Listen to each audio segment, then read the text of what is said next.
The Algarve coast rests under a soft evening light. Warm air drifts in slow currents across quiet streets. White walls reflect the last colors of the day, a blend of pale gold and fading blue. Palm trees move slightly, barely disturbed by the breeze. Farther away, the ocean lies still, its surface catching the sky in muted reflection. The resort town of Praia da Luz appears calm from a distance. Low buildings arranged around small roads, pools covered with still water, terraces emptying gradually as night approaches. The light softens, and the sound of the day recedes. Voices fall quiet. Doors close gently. For a moment, the entire area feels suspended. Neither day nor night, just a stretch of lingering warmth under a cooling sky. It is in this quiet atmosphere that the story begins. Not with alarm or urgency, but with ordinary stillness. A quiet evening settling slowly, unaware of the weight it will come to hold. Madeleine McCann was on holiday with her family, a brief break from routine. A few days by the sea, in a place shaped by sunlight and slow movement. Her parents spent their time between the apartment and a nearby tapas bar where they met with friends. The distance between the two places was short, a walkway, a pool, a few steps of open air. The children slept in the apartment during these dinners. Checks were made in intervals, a pattern established over the previous nights. The evening of May 3rd, 2007 began like the others, warm, unhurried, a feeling of ease in a place designed for rest. There was nothing unusual in the hours leading up to the moment that would later define the entire trip. Only the quiet rhythms of a family holiday. Only the soft merging of daylight into dusk. The timeline that follows has been studied carefully. Yet even with extensive documentation, parts of it remain blurred by uncertainty. Shortly after 8:30 p.m., the parents left the apartment for dinner. Their children slept inside.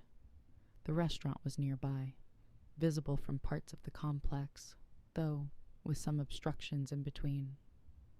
Checks were made. One parent returned at roughly 9:05 p.m. Another check happened around 9:30 p.m. Each visit described the same scene. The children asleep, the apartment quiet. Sometime closer to 10 p.m., another check was made. This time the door was not in the position expected, and one bed was empty. The moments that followed carried confusion more than clarity. A child missing. Searches beginning inside the apartment, then in the surrounding paths and open spaces. Voices rising, but still held within the cool night air. What is known is simple. At one moment, Madeleine was asleep. At a later moment, she was gone. The time between those 2 points remains uncertain. The immediate searches did not reveal her. Neighbors looked through alleys and gardens.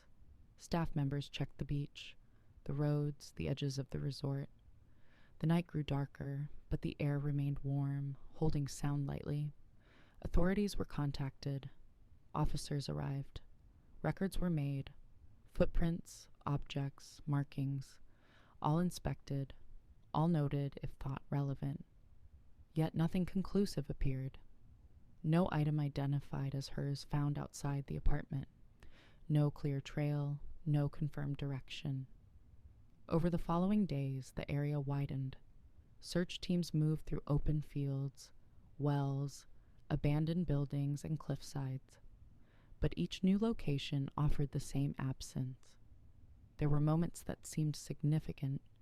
A door left open, a sighting reported, a person remembered, but none formed a clear path. The case became larger than the place. It expanded into news, into international attention, into discussions held far from Portugal. But the core remained small and unchanged. A quiet holiday apartment, a brief absence, and a child no longer there. Inside the apartment, investigators examined the room where the children slept. A bed left undisturbed, a window and shutters, curtains that may have moved or may have been moved. The objects in the room were ordinary: a soft toy, children's clothing, bedding still shaped by the warmth of sleep. None of these items answered the central question. They held no message, no direction. They stood as pieces of a moment interrupted. Outside, a few reports mentioned vehicles, strangers, or unusual movements. Some objects were examined: bags, clothing, items left behind by holiday makers or workers. But none were tied conclusively to the disappearance. The lack of clear evidence became part of the story, a quiet emptiness at the center of an event that drew so many eyes. Over the years, many theories emerged. Some believe Madeleine was taken by someone unknown, passing through the area in a brief window of opportunity. Others suggest the possibility of someone familiar with the resort, moving quietly and unnoticed. There are ideas about a planned act. There are ideas about a spontaneous one. Some point toward human involvement. Others raise the possibility of an accident or misunderstanding. None of these interpretations reach certainty. Each carries questions. Each holds uncertainties that cannot be resolved through the available evidence. Investigators from different agencies have explored different paths. Some theories were later set aside. Others continued to be examined, though without reaching a conclusion.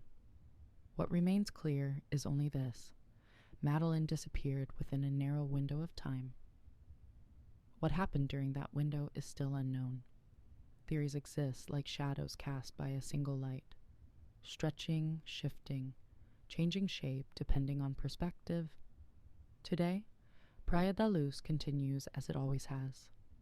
The sun rises over quiet streets. Visitors walk along the beach. Waves move in slow intervals toward the sand. The apartment complex remains, its walls painted in soft tones that reflect the heat. New visitors arrive, unaware of the small details held within its history. The pathways are the same. The pool still reflects the blue of the sky. The ocean keeps its gentle rhythm. There is nothing in the landscape that reveals what occurred. No marker, no sign, only a quiet geography, shaped more by the years that followed than by the night itself. Distance has grown between then and now, yet the story continues to drift back into public attention, resurfacing in waves before settling again into silence. Many years have passed since that evening. Seasons have moved across the Algarve coast, softening memories and altering the surroundings. Buildings have been repainted, gardens have grown. Children who once played at the resort have grown into adults, but the central question remains unanswered. It rests quietly, held in place by time rather than movement, a point in a timeline that does not expand, does not conclude, does not fade. Some believe answers may still emerge. Others accept that some events remain unresolved, separated from certainty by circumstance. There is no ending to offer, only the understanding that a single moment, brief, ordinary, and quiet, can drift outward through years without losing its shape. The landscape remains still. The air moves gently across the buildings. Night returns each day, settling over the same paths and the same windows. And in that quiet, the story remains suspended, not forgotten, but not complete. A silence held between what is known and what cannot be recovered.